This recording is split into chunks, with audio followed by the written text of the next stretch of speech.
मुझे एक कहानी याद आ रही है, सुनाऊं? सुनाऊं? बहुत ध्यान से सुनना, ये प्रत्येक बच्ची के लिए कहानी है। एक बार एक बच्ची की नई नई शादी हुई। बच्ची शहर की पढ़ी लिखी थी और जो लड़का था वो गांव का पढ़ा लिखा तो था पर सीधा था और मां का भक्त था। पिताजी थे नहीं, भाई थे नहीं, बहन थी नहीं, भाभी थी नहीं, भैया कोई नहीं था, अकेले वो मां बेटा थे। लेकिन वो भगवान का भक्त भी था।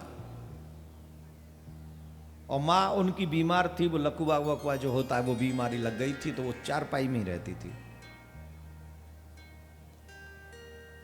नई नई शादी हुई बच्ची की, वो घर आया, घर लेके आया और जब उसे मिलने के लिए गया तो उस देवी ने एक बात कही, ज्योतिषी जी ने पत्रा देखा है और पत्रा देखकर कहा है कि जो तुमसे विवाह करेगा और तुम्हारा स्पर्श करेगा वो तुरंत मर जाएगा। तो बोले, उन्होंने कहा कि अगर 11 दिन तुम्हारा पति सब्र करे और मैं 11 दिन तक फलाने मंत्र का जाप करूं तो इससे तुम्हारे पति को कोई नुकसान नहीं होगा।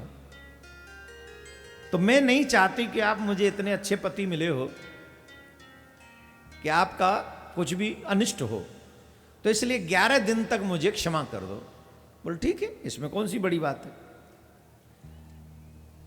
हो तो तुम हमारी ही, हम तुम्हारी भावना का सम्मान करते हैं। उनकी मां बीमार थी, मां के इलाज के लिए नर्स रखी हुई थी, उन्होंने नर्स थी। तो उन्होंने कहा, बहू ने कहा कि नर्स को क्यों रखा हुआ है, मेरी मां, आपकी मां मेरी मां है ना, मैं सेवा करूंगी। अच्छा, मां को ऐसी बोल भी नहीं सकती थी। उन्होंने कहा नहीं, मैं नहीं चाहता कि तुम नई नई आई हो तुम्हारे ऊपर इतना बोझ पड़े। बोल नहीं, कोई बोझ नहीं है, कोई बोझ नहीं,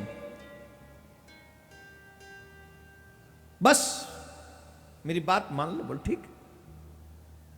सेवा करने लगे। उस देवी ने यह कहा कि बुजुर्गों की सेवा जो लोग करते हैं, ये जिनके घर में बुजुर्ग होते हैं, उनके घर में पूरे पुण्य कमाने का सागर है। जितने बहू बेटे बैठे हैं सुन ले ध्यान से, जितने बहू बेटे बैठे हैं वो सुन लें, जिनके घर में बुजुर्ग होते हैं उनके घर में पुण्य का पूरा सागर है। देवता भी उनके भाग्य को देख के तरसते हैं जिनके घर में ऐसे बुजुर्ग हैं जिनकी सेवा की जा सकती है।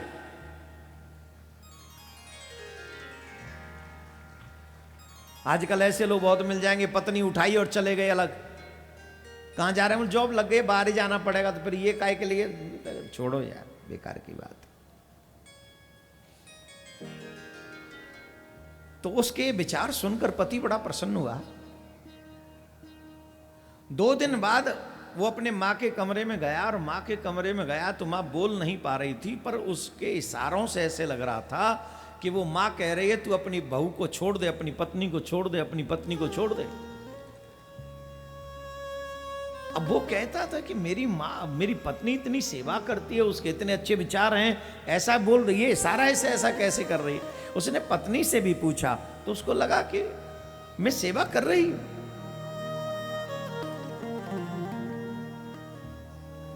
धीरे धीरे मां की तबीयत खराब होने लगी। डॉक्टर को बुलाया, डॉक्टर ने नर्स को रखा, नर्स ने, इस बीच में 10-11 दिन निकल गए। नर्स ने कहा कि आपकी मां है और आप अपनी मां से बड़ा प्रेम करते हैं, आपने मुझे निकाल दिया, लेकिन आप ढंग से देखभाल तो करो अपनी मां की। बोले मां की देखभाल तो ढंग की हो रही। बोले हो रही होती तो ये हाल होता? ये देखो तुम्हारी मां का हाल क्या है। तो पीठ में पीछे बहुत घाव हो गए थे, करवट भी नहीं ले सकती थी, ऐसी हालत हो गई थी। कई घरों में आपने ऐसी बहुएं देखी होंगी, पति आ जाएं तो सास ससुर की खूब सेवा करती हैं, ले चाय, ले पानी, ले, और पति जैसे ही घर से बाहर चले जाएं तो वो ये भी नहीं पूछने जाती कि हाँ साहब क्या लेओगी, कुछ चाहिए कि नहीं। और कई बार तो एहसान कर, रोटी खाओगी क्या माता जी, ना आज तो व्रत रखेंगे अमावस को।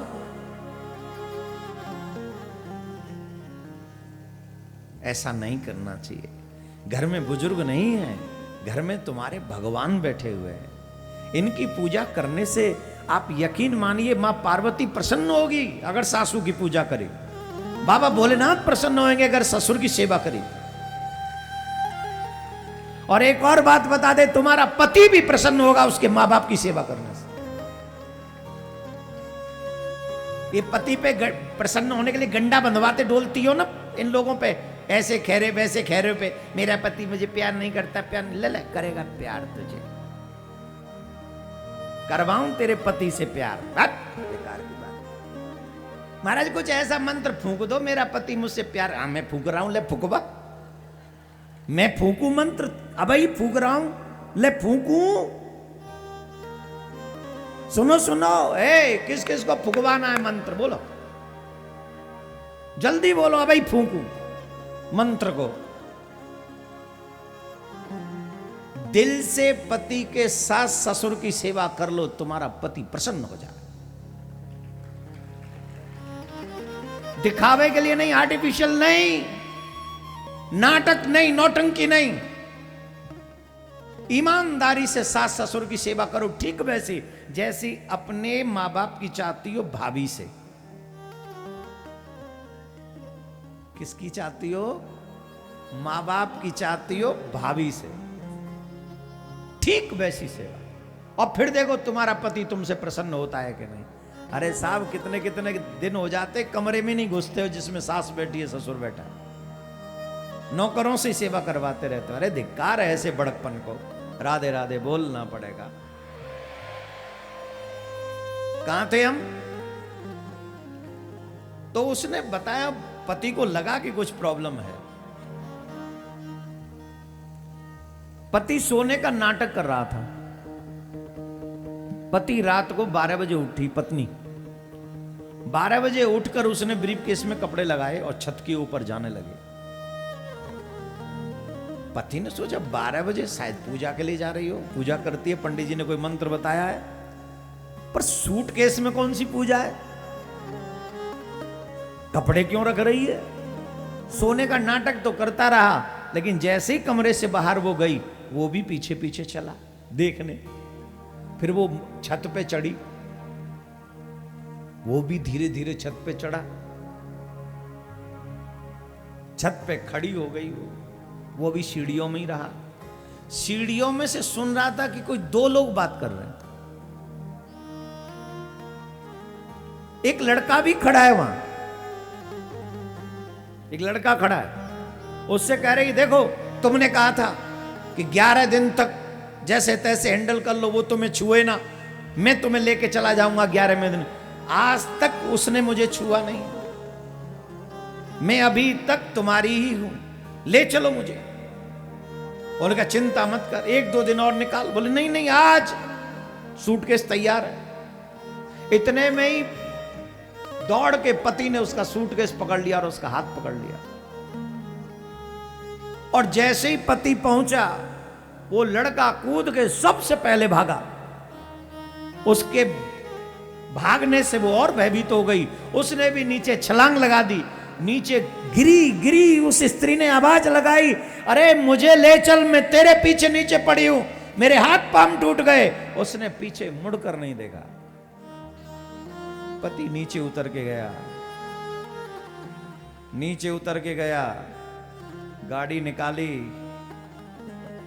गोद में उठाया, गाड़ी में रखा, हॉस्पिटल पहुंचाया, आईसीयू में एडमिट कराया। घर वालों के, उनके घर वालों को फोन किया और पति ने फोन करके उनको बुला लिया। और जाने से पहले पति ने एक बात कही, जिस पे तू विश्वास करती थी, तेरे हाथ पांव तुड़वा के तुझे छोड़ के चला गया। और मैं ये बात तेरे माँ बाप को भी नहीं कहूंगा, पर आज के बाद मैं तेरा मुंह भी नहीं देखूंगा, मुंह भी नहीं देखूंगा। मैं तुझे क्यों छोड़ के जा रहा हूं, हिम्मत हो तो बताना अपने माँ बाप को।